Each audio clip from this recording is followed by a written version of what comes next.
on Clear Your Clutter Inside and Out, we're talking about where you're putting your energy. Are you focusing on small arguments instead of issues that are of greater concern? Do you find yourself getting caught up in petty arguments on social media? Would you like to have peace of mind instead of constant drama? Learn how to focus on choosing your battles as we continue our month focusing on clarity. Do you control your clutter, or does your clutter control you? On Clear Your Clutter Inside and Out, we'll teach you awareness as well as action steps to create change in your life. Come on, let's get started. First, I want to apologize. I think I'm the kind of person, I just came back from Raleigh. If you've been listening for a while, you know, we downsized last year to a small town outside of Raleigh. And so went to the big city. We had to take Tony's car to get fixed. And I went to stop at Trader Joe's and hadn't been there in a while and got a coupon for the pet store and was loading up on pet food. And they changed stuff around. They ended up, a Wegmans came, everyone was super excited, and Raleigh still haven't been. But anyway, I'm the type of person, if you change stuff around in the grocery store, it just scrambles my brain. And when I recorded these, because I record these in batches, I can't do an entire month in one day. And so spread it out and do one or two a day. And I don't know if I had the pro mic on. So apologize for the first two episodes. It said, anyway, they switched it. And so when I went to check in the area that says pro mic, I don't know if it was. So we should be ready to roll for the rest of the year. Today's episode was inspired by a post in a women's group that I belong to. So it's a big networking group in the area where I live. And someone had posted and used the term "you guys." I use the term "you guys." I feel like I grew up in Wheeling, West Virginia. It's right outside of Pittsburgh. I think "you guys" is fairly common. I also should stress I went to a women's college. I consider myself a humanist, which for me means equality for all. But I use "you guys." In my belief system, it is not derogatory to use that when addressing a group of women. And as you'll learn, not everyone agrees with that. So this woman used this term, "you guys." Start out, she was looking for an apartment. Her boyfriend is autistic, looking very specific things. So someone posted, "Ugh," and they had taken a screenshot and circled it. And I need to learn how to do that. How do people do that? They take these screenshots and write on it. So anyway, that's on my to-do list. So she'd taken the screenshot and wrote like "ugh" with a couple exclamation points and circled it and posted it. And I think had just "ugh" was a comment and then circling it and posting it. That was it. Incredibly passive aggressive. And people got really upset. And I want to share, I copied this, and I'm not revealing who it is and what it is, and it's been months, so not naming the group. I don't feel like I am violating any confidentialities here. And so I've kind of, her response was really good. And so here was her response, which I was so impressed with, because a lot of times we get angry. I mean, you know, all you have to do is read social media and see there's this knee-jerk reaction. She wrote back, "The thing is, you didn't say, 'Hey, language matters and this gender stuff is hard.' If you did, your comment would have likely been interpreted and responded to in a much more positive light." Because again, people really were like, you know, "Why are you going off on this woman?" And remember, you can be like, "Oh, that wasn't my intention." No. We all read energy, whether or not we're aware of it. You know when someone's being stinky or not. You screenshot my well-intentioned, linguistically gender-neutral and colloquial greeting and said "ugh." And she's right, because someone else posted. See, it's one of the things I like. "You guys" is gender neutral. Doesn't mean men or women. And said "ugh." Very passive aggressive and offered no form of constructive criticism. I just thought that was a brilliant response, because to me, it was direct. It wasn't passive aggressive. It addressed the issue.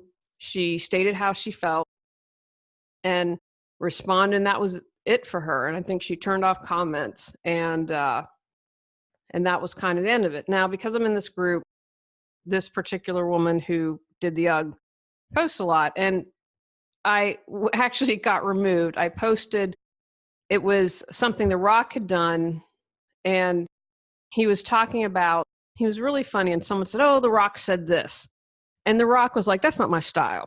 If I have something to say to you, I'm going to be direct. And so I said, this isn't meant to be political because, again, people are going to see what they want to see. And I said, but I was trying to illustrate, because I didn't want to call this woman out directly, like, be very aware of how what you're saying is interpreted. There's a better way. And then I, but said, read these 3 articles. Anyway, it got removed. I think someone complained. So that, I wasn't going to say something to her personally. I don't know her. I have thought on numerous times to say, you really lose people with the way you approach things. And it's actually going to be a twofer, because it going to inspire another episode. But today I want to focus on, is this the hill you want to die on? And my larger point was this, is this woman post regularly about gender neutrality, language, and all these things. And in my view, picked an argument that was over a minor post and went ballistic instead of spending time on something that's going to be more meaningful and valuable. Now, you might be out there and say, well, Julie, everything matters. And you always talk about smaller steps adding up to big things. Absolutely. You're absolutely correct. And I'm going to suggest to you to think, is it more important to try to get equality or go nuts on person for using Hey Guys? And only you can determine that. I was in another group of women, and I had been really upset, and I have got to get this done because I want the energy of this released. I was pulled over for a traffic violation, and anyway, I'm just too naive to not realize that it's about making money, and my ticket was never going to go away, and I'm not somebody who wastes time if I think I'm in the wrong. Anyway, what the officer did was inappropriate, and that's on my to-do list. So anyway, I was really upset, and I posted in this group of women, and I said, am I nuts, and explain the situation.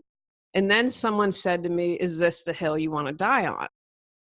And I thought, I still want to write a letter, but no, it's not the hill I want to die on. So again, that incident was another inspiration for today's episode.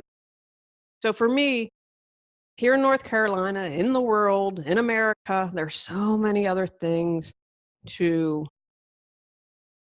get angry about, to get upset about, to want to create and make change, and bigger things to address, such as inequality, such as poverty, better schools, student debt, the environment, on and on and on. Big things that I think we, as a society, I really think things are going to come to a head in certain areas, and we need to address them, because if we don't, we're going to be in trouble. And so to me, those are in the bigger picture and grand scheme of things.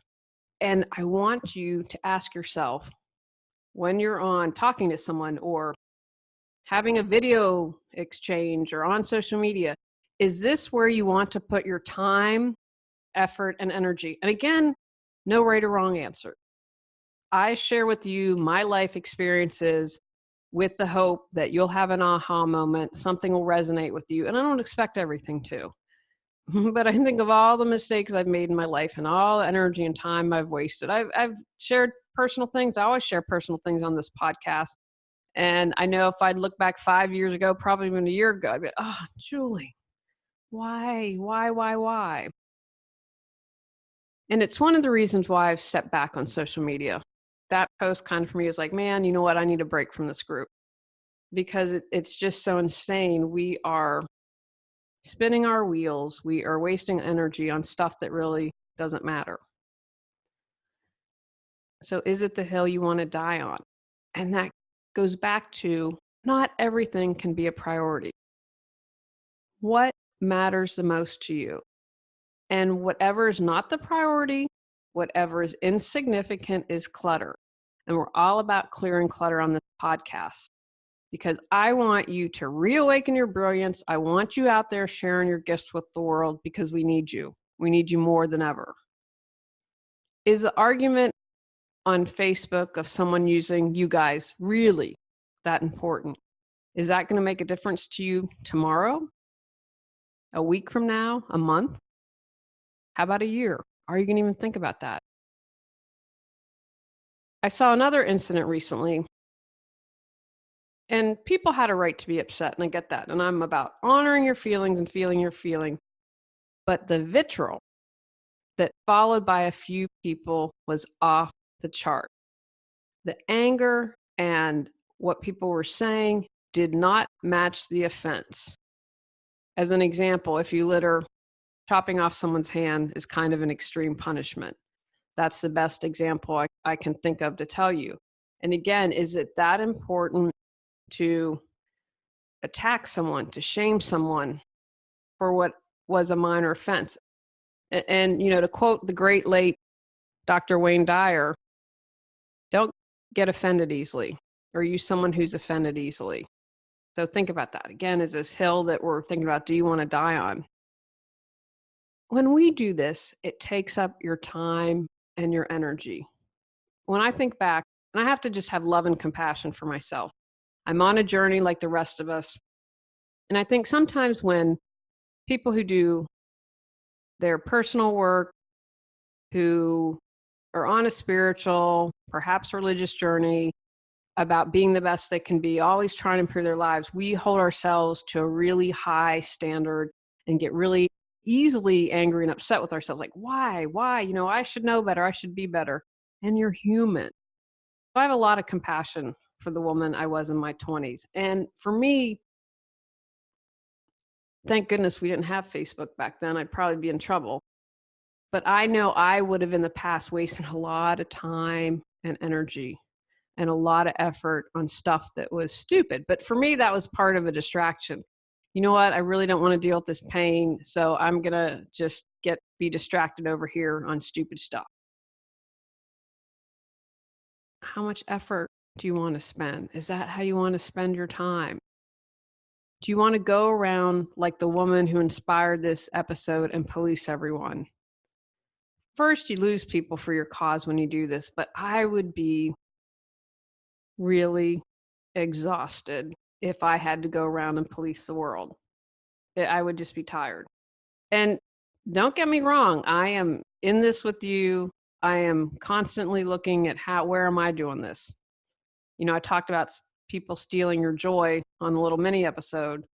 Who is making me go crazy over stupid stuff? So how do we figure out, is this where I want to put my time and my energy and my effort? Remember, awareness plus action equals change. I think I did pretty good. I don't think I mentioned that in the first couple episodes. So try not to repeat information, but I see so many people that just lose years. I worked with someone the other day who hadn't cleared clutter, my guess is 20 years. And you see that not only in the physical clutter, but you see that in the manner and how people approach life and what they're doing in their life. And if they haven't accomplished what they'd hoped to, it all manifests, it all affects us. So how do we decide, is this worth my time and effort? Evaluate. Try to step back and become neutral. Because remember, when we get our emotions involved, sometimes our emotions can override, and you can be the most sensible person, but if you're in a rage or tearful about something, you're usually not thinking straight. Is your time spent better elsewhere? For instance, do you want to police what people say on Facebook? And if you do and are looking for something else, please contact me, because there's always something that I need support with and done. But really, is that the best use of your time? I've mentioned I'm 50, halfway through life, a little more than halfway through life. I don't want to waste any more time on the insignificant stuff. And then ask yourself, is it really your battle? This was someone looking for suggestions for an apartment. Was that her battle to get into? To correct the term that she used, I'd say no.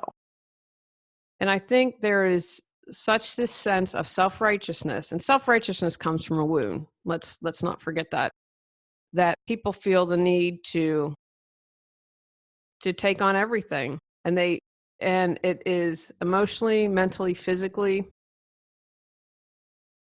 it is exhausting to spend all your mental energy, your energy, your emotions when you do that. So take the time to evaluate. Not my monkey, not my circus is a favorite quote of mine. Does the thought of clearing your clutter overwhelm you? Clear Your Clutter Inside and Out has 21 standalone chapters to fit your schedule and lifestyle. Stop being afraid, gain clarity, and go at your own pace. The Clear Your Clutter Inside and Out workbook lets you record your thoughts step by step as you go through the book. Free MP3 meditation with purchase. Get control of your clutter so your clutter doesn't control you. Reclaim time, money, sanity, and resources. Learn more at reawakenyourbrilliance.com and also available for purchase on Amazon. Make a plan. If it is important to you and you want to engage, remember to engage, don't react. Set a time to deal with when you're in a good space. You don't want to let things fester, because if you do that, then a lot of times it's challenging not to let your emotions get involved. It's challenging not to remain neutral. You say, okay, it really is important to me because I think this language is negative. Again, when you look at the dictionary definition, you guys is neutral. It is not gender specific. But say something else. You know, my friend made a really awful remark on Facebook and I want to address it, or she made it to me in the meeting last night. If it was me, I'd go home, I'd email Cotty, I'd probably talk to Cotty, I'd probably check in with my friend Vince, because he's very analytical, he can keep his emotions out, and I trust his judgment. And I'd talk to Tony. Those are the 3 people I'd probably look for an opinions on something if I was really bothered by something. So then I'd say, okay, stew on it a little bit, contemplate, how do I feel? How is it best to address this? And what I like to do is write things out. I'm just more comfortable with that, because then I can get it neutral. Or if I have to write that first thing that's like, and then I can burn it and release it, and then come up with what I'm going to say. And then I would say, hey, Susie, I'd like to talk to you about something you said the other night. It's really important to me. And most people are going to respond positively. Wow, wonder, okay, of course, let's set the time up. You make a plan. Okay, we're going to talk at 7:00 on whenever. And remember to use statements like, I feel, instead of you did, you said, you are. Bring it to you, because you're the one who's upset. I feel upset that you said this. Maybe you aren't aware. Perhaps you didn't realize this could come across whatever. And then you have a plan.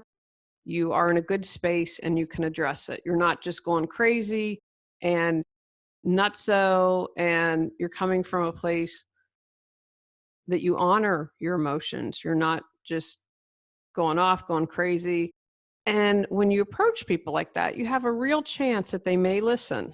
Doesn't mean they're going to change. You have zero control over that, but they can usually hear you when you come from that place. Ask yourself, does the cost outweigh the benefit? How does this affect you in the short term, the long term?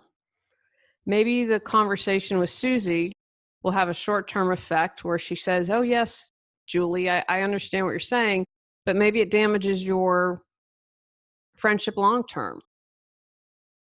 Is it really going to affect you,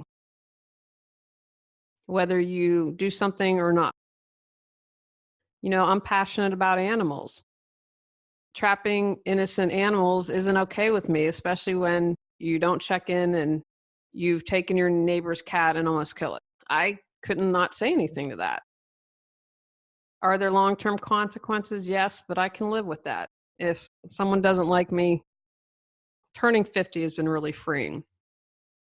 And then check in, are you responding to your ego?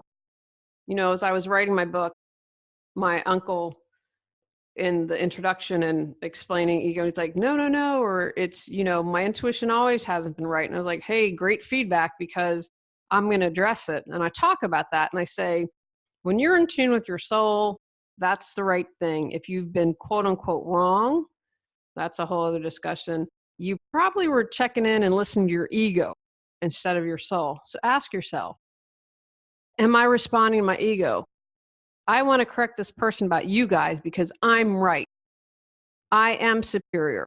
My views are more important. Ask yourself that. How can you all achieve an outcome? Is there a solution where everyone can win? Or is it okay if you lose? And again, if you are watching this on YouTube, you're seeing this. If you're listening to the podcast, I'm quote winning and losing in quotation marks. You can come together as a community and say, hey, cats and dogs sometimes escape. Please don't put traps out. We're responsible owners. Sometimes life happens. There's a problem, call, we'll figure it out and fix it. Don't assume that it was a cat that scratched your car when we back up to a wetland and we've seen raccoons. Don't immediately demand to get your way. Talk to the community. Can you come up with a solution for everyone? Or if you lose, if someone's angry at you or doesn't talk to you again, can you live with that? Are you going to be okay with the outcome no matter what? Talk it out. I mentioned this a moment ago. I like to write things out first and make notes because I'm visual. It just helps me kind of plan. I like to then double check. Am I making sure I'm saying I feel? Am I using language that is going to be welcoming, or am I putting that barrier up right off the bat that someone's just going to shut down to? And I talk it out. I talk to Tony. I talk to Cotty. I talk to Vince. It allows me to kind of work through my mind, or someone say, whoa, whoa, whoa. Do you understand how you're coming across? So if you need to, get that feedback, solicit that feedback and talk it out. And then you're going to be in a space where you can approach it. Make sure that you also, Cotty is this for me, and actually, I would say all of them are, especially Tony. Have someone that you can talk to about this, a safety person. Sometimes we just need to bar stuff up, get that energy out and moving. I know that that's one of the reasons why I see a coach, because I just want to be able to say things freely and fully and not censor myself. It is exhausting to censor yourself. And someone once told me, I think this is true, sometimes you just need to say it once, get it all out of your system, and you're good.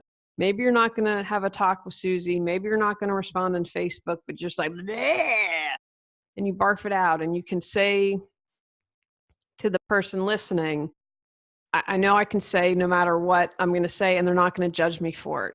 So they're not going to think Julie's a bad person. Julie's having a moment. She's expressing all the crap that's coming out, and then she can move on and offer to be that person for someone. Hey, whatever you say, barf it on out. I'm here, no judgment. The no judgment zone, you do what you have to do to feel safe and to release it. Ask yourself, will you have any regrets if you speak up for something? I mentioned the neighbor doesn't like me. More important that I save a cat or have an angry neighbor. It's no contest for me. And someone listening might be like, completely opposite. I need to have peace of mind. I'm not going to worry about a stray cat, or I'm not going to worry about a neighborhood cat. And that's okay. We all have different priorities. We all have different perspectives. But ask yourself if you're going to have any regrets, because that might be something, we're human. I once had a friend get upset at me over something, ding-a-ling, da-ling, da-ling, and we were really good friends, and we're still really good friends, because I realized, come on. this is not worth something to call someone out on. This is a moment they're having. They are a genuinely good person. I'm not going to mess it up over something stupid. So be very clear if you're going to have regrets. My philosophy is that I post things that if the New York Times were to post on the front page that I could live with, because I don't believe or pretend. I mean, Facebook, I just read, they've been reading our messages, guys. Those personal private messages, not private. I don't know if they've been searching keywords or what they've been doing, or it helps to send you products, but they have been snoopy snoopers.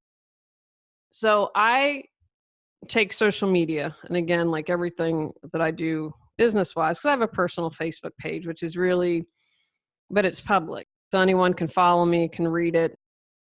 And I hope to get back posting positive things because I think we really need that. But ask yourself if you have regrets, and don't believe that any social media you post is private, because it isn't. So my rule is, I'm not going to post anything that I regret later. It's kept me out of trouble. But ask yourself again, is that the hill you want to die on, the battle worth fighting? Will you have regrets if you move forward? Be neutral. I mentioned that a while back. You want to get in that space, again, when you're unemotional, because then you can listen to your spirit, you can listen to your soul, and then you can move accordingly. Choose your words wisely. Words can be weapons. You can either create a barrier or you can create a welcoming bridge. It's all up to you. Try where you can, come from love. And I should probably do an episode from this because I've had numerous discussions with people who think I'm kind of nutso, and I think this is something that I'd have to plan out what I'm going to say. You can have boundaries and come from love. I think a lot of people see them as either or, that they can't be an and they can't be joined together, and that's not true. You can stand up and say, this isn't okay, and do it from a place of love. So whenever you're able, you can say, you know what? That really hurt me when you said this. And you say it from a place of love, or even if you're angry, boy, did what you say really anger me. And I'm trying my best to come from a place of love right now. And it's okay to say that. It is absolutely okay to say that. So work on getting neutral. That's why if you have that safe person to talk to, you can kind of barf everything up, get into that space of neutral, and get into a space when you come from love. Know what your limit is. Know what the line is. Know when you have to walk away. If someone says something that's below the belt, really insulting on Facebook, now, you know what? I'm done. It is time for me to shut the account down. It is time for me, if I'm at a social event, to walk away from someone. There is no reason you can't do that. There's no shame in that. The smart people know when to walk away and what your limit is, and I've reached it. I can't hear it. Y'all are nuts. I got to take a big step back. You don't have to say that. You say, you know what? I need to excuse myself from the conversation now. I've also said to people, when you're ready to talk to me like an adult, I'm absolutely here, but I will not allow you, and I will not tolerate you treating me like a child or you talking to me this way. And that usually gives them a moment to stop and think about stuff. So understand what that boundary is, and when it's crossed, walk away. And finally, probably the most challenging sometimes, is let go what you can't resolve. Not everything is going to be able to be resolved. You might not be able to change someone. They want to go on being arrogant and ignorant and stinky and all that. You can't control that. Put it in the God box. That's what I call it. You could put it in the soul box or the goddess box or the universe box. So I have a box. And when I'm having trouble letting go, I still do, I put it in the God box. And I have to tell you a funny story. So I was bothered by something and I was really struggling. And I was on Facebook and I follow a couple really interesting people, but sometimes people that I follow be like, hey, I'll pull a card for you. I'm like, yeah, you know what? I'm here. It's happening right now. I kind of chuckled at first, and she messaged me. I'm like, I'm sorry, I can't see the card. There's a weird thing when I'm on my iPad, I can't see messages from other people if we're not connected. Anyway, I cracked up because the card was God box or something that was basically saying, put it in the God box. Message received. So I'd be like, you know what? I can't control this. It's eating up too much energy and frustrating me. Time to put it in the God box and trust that the universe, God, the goddess will handle it and take care of it. And sometimes that's just what you have to do. There's no shame in that. I think sometimes we get caught up in, I've got to be able to solve this. I should be able to do this. Let go of the shoulda, woulda, couldas. Put it in the God box if you can't resolve it. Take actions from today's podcast. Decide where you want to put your energy, effort, and time. Evaluate what your priorities are. Consider a cost analysis. Make a plan to talk it out. Decide what the best possible outcome is. Be honest if you'll have regrets. Have a safe person to talk to. Know when you need to walk away. Ask yourself, is this the hill I want to die on? Let go what you can't resolve. On our next episode, we're talking about believing in yourself. Go out, clear your clutter to create the life you choose, deserve, and desire. When you clear your clutter, you can share your gifts with the world. Sign up for our free newsletter at reawakenyourbrilliance.com. If you've enjoyed Clear Your Clutter Inside and Out, please rate, review, and share us.